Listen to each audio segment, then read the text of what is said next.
phải lên ủy ban phường nữa. Vì các cán bộ không mang cho tôi được một cái gì, tôi lên rất nhiều rồi. Nếu tôi yêu cầu, nếu ai quay tôi, hình tôi thì phải nói sự thật, mà phải làm đúng sự thật. Nếu như không làm được sự thật thì đừng nên quay. Còn bây giờ gia đình tôi đã khổ lắm rồi, tôi đã phải đi ra đường tôi đứng tôi thì mang đến đây còn đàn áp tôi đến bao giờ? Tôi hỏi là tất cả các anh chị em cộng đồng mạng hãy chia sẻ cho gia đình tôi. Đây này, bây giờ chính quyền phường Dương Kinh đã đàn áp, phá gia đình của tôi, phá nhà, phá cửa của tôi, tan tành khói lửa rồi. Dã man tàn bạo, ác với nhân dân, ác với người dân chúng tôi, làm cho tôi khổ quá. Mà nay cả nhà tôi đều ốm, mà còn hàng ngày con đem người đến đây đàn áp như thế này. Thì tôi hỏi là tất cả bà con cộng đồng mạng xem thế này, người dân chúng tôi có quá khổ không? Tôi kêu gọi những người có tiếng nói trong xã hội này đứng ra để cứu giúp gia đình tôi. Đây này, quan chức đây này, đây này, phó chủ tịch phường Hoàng Nghĩa Cũ đây này, đây là phường Dương Kinh đây này. Làm khổ gia đình tôi quá, áp bức gia đình tôi quá, lấy hết của tôi một cái đầm, trả cho tôi được có 6.667 triệu không 667 triệu đồng. Mà nay của tôi có cái nhà như thế này mà phá hết của tôi ra rồi, mà còn mang người hàng ngày đến đàn áp gia đình tôi. Có ai khổ chứ gia đình tôi trong lúc này không?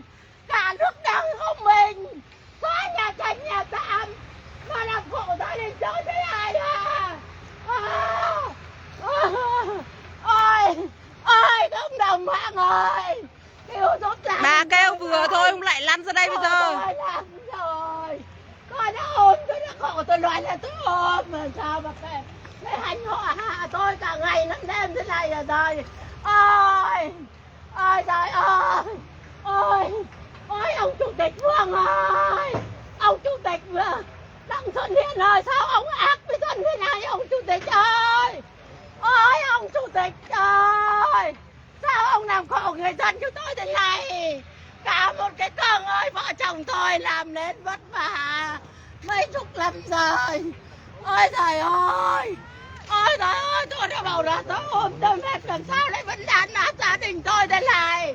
Ôi cộng đồng mạng ơi, cứu giúp gia đình tôi với, cứu nhà tôi với. Ôi trời ơi, ai khổ như nhà tôi bây giờ không? Tôi chưa đầy 1.000 nào, 103 triệu 027 nghìn. Có xứng đáng nữa không à? Ôi trời ơi, đem hóa hết nhà tôi không nói một câu gì. Từ đó đến nay, con quay hết tất cả các cán bộ phường Hoàng Nghĩa cho mẹ. Chủ tịch chân đến, chủ tịch mặt trận, con quay ra ngoài này, con quay cho mẹ đi con ơi. Con ơi, làm sao mà lại ác thế này, hàng ngày mà đem người đến mà đàn áp gia đình tôi. Đây này, bộ mặt của phường Hòa Dương Kinh đây này. Ôi, cho cộng đồng mạng ơi, cứu giúp gia đình con ơi. Khổ thân cho con quá. Con kêu gọi những người có tiếng nói trong xã hội để cứu gia đình con ơi, trời ơi. Ôi trời ơi, cán bộ phường Hòa Nghĩa, phường Dương Kinh đây, cứu giúp gia đình tôi với. Trời ơi, hàng ngày mà đàn áp gia đình tôi thế này, tôi đã bảo là tôi ôm, tôi đau mà, tôi sưng hết cái chân tay lên thế này. Tôi nói là có sự thật mà là sao mà lỡ lòng nào. Mà đây ra gia đình tôi này, hàng ngày mà lên mà đàn áp gia đình tôi thế này. Đây, quay đi con ơi, quay những cái ông này đây. Ôi trời ơi, sao mà lại ác thế này hả trời ơi? Chính quyền ơi, ông Đặng Xuân Hiền ơi, sao ông mà làm khổ người dân Điện thế này ông Điện ơi? Ông Điện ơi, ông Đặng Xuân Hiền chủ tịch ơi, làm sao ông ác, ông dã man thế này? Nhà mình ở đây, đọc rõ địa chỉ ra. Ông ơi, ông Điện ơi, ông ác người dân, ác với người dân thế này ông Điện ơi. Ông có xứng đáng không ông Điện ơi? Ông có xứng đáng để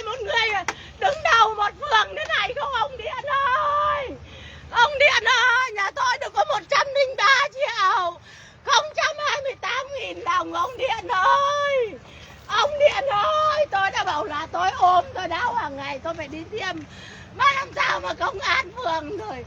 Ông bắt công an phường phải đến đây mà làm khổ gia đình tôi thế nào. Hàng ngày ông hành hạ ngày đêm. Tôi đừng ngủ được một tí. Ôi trời ơi, tôi mất ăn mất ngủ mà tôi ngủ được một tí cũng bắt người lên gọi hành hạ tôi đêm ngày. Cũng xứng đáng không các quan chức phường Hoàng Nghĩa, phường Thường Tín ơi. Quay chứ, Ôi, em các quay ông tất cả ơi, mọi các người, ông không quay riêng ai. ác với dân thế hả các ông ơi. Ôi trời ơi, ác quá, dã man quá, tàn bạo quá. Ôi, có xứng đáng là một người cán bộ để lãnh đạo không? Ôi trời ơi, Không thể lấy của người ta 103 triệu với lại gần 800 mét đất như thế được. Mà nhà tôi chưa lấy 1.000 nào mà lại bảo là đất lấn chiếm là như thế nào? Đất nhà tôi ăn ở lâu dài rồi. Có phải là nói như thế là nói đúng hay là nói sai? Đừng cậy chức cậy quyền mà ăn nói bừa bãi. ôi trời ơi. Ông bà ấy già ông bà ấy khổ như này ở như cái lều thế kia. Ông đi tiêm, bà đi tiêm. Đấy, có thở ra hơi không? Ôi trời ơi, Quá thể là quá đáng tàn bạo người dân. quá tàn bạo quá à. Ôi trời ơi, ôi trời ơi. Đấy, kính thưa quý vị và bà con nhá. Cứ ngày một lần như thế này hoặc là ngày 2 lần như thế này, lấy đất thì phải bố trí chỗ ở cho người dân. Nhà người ta ở lâu dài rồi, ông bà ấy đến cuối cuộc đời rồi. Năm nay 6 mấy, một người 7 mấy rồi. Nhà cửa đã đập nát tan hoang ra như này còn cái gì nữa đâu. Nhưng mà ngày ngày đến đòi đất. Mà nhà tôi đã nhận được 1.000 nào đâu, chưa nhận 1.000 nào của chính quyền cả. Trong khi đấy, thưa quý vị và bà con, là dự thảo cho cái ngôi nhà của bố mẹ tôi là trên 2 tỷ đồng. Tại sao trên 2 tỷ đồng đấy nhà tôi lại không được nhận đồng nào, chỉ nằm trong bản dự thảo. Và gần 800 mét đất mà lại không cấp cho gia đình tôi được 100 mét tái định cư. Kể cả là đất ruộng, kể cả là đất trích đo hay đất chưa có bìa đỏ cũng phải làm sao cho nó hợp tình hợp lý. Mẹ tôi khổ như thế kia. Xin quý vị anh chị em cộng đồng mạng chia sẻ giúp gia đình em. Đây này, trời thì đang mưa. Đang mưa như thế này mà hai ông bà già cứ lút cút ở đây, bây giờ cũng chẳng biết đi đâu thì chỉ làm cái tròi ra đây để ở thôi. Dự thảo là trên 2 tỷ và các danh mục kiểm kê trên 2 tỷ thì cái tiền đấy nhà đầu tư người ta mà bồi thường mà chi trả cho gia đình tôi thì cái tiền đấy nó đi đâu ạ? Nhà tôi chưa được nhận 1.000 nào. Xin quý vị chia sẻ để tới được lãnh đạo cấp cao để xem xét xử lý cho người dân. Người dân rất chi là khổ. Là quá khổ rồi. Xin anh chị em những người mà hiểu biết về pháp luật, xin hỗ trợ bố mẹ em. Chúng em cũng nói thật làm con nhưng mà cũng chẳng giúp gì được, thấp cổ bé họng. Và cũng không hiểu biết về luật pháp. Xin mọi người chia sẻ giúp gia đình em nhé. Nó tàn nát lắm, nó tan hoang lắm rồi.